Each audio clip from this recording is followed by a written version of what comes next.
Почитувани, состојбите со комуналното предпријатие во општина Кривогаштани достигнаа критична точка. Комуналното предпријатие е доведено до работна пропаст, а подмирувањето на комуналните потреби на граѓаните е доведено во прашање. Имено, вработените се во штрајк, бидејќи плата не им е исплатена од април месец, а здравствено осигурување 4 години. За плати се потребни околу 300.000 денари месечно. Од друга страна, од наплатени фактури, предпријатието прибира 600.000 денари, а од пазарот околу 100.000 денари. Каде одат парите од толку големи месечни приходи, од високите сметки кои се прибираат од граѓаните? Не се исплаќаат плати, не се исплаќаат сметки за струја и останати фактури.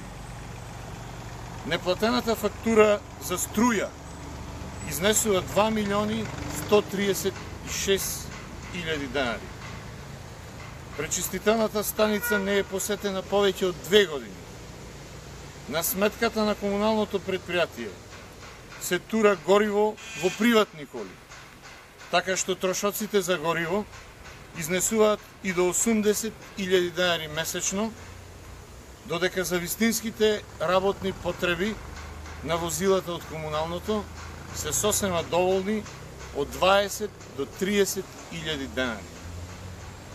Ваквата состојба е неодржлива и сите може да не стави во ситуација да бидеме засипани со ѓубре, без снабдување со вода, со затворен сточен пазар и без сите останати комунални потреби. На ваквото недомаќинско работење итно мора да му се стави крај, а тоа ќе го направат граѓаните кога на 15. октомври ќе го исфрлат Тони Затковски од општинската зграда заедно со раководството на комуналното предпријатие.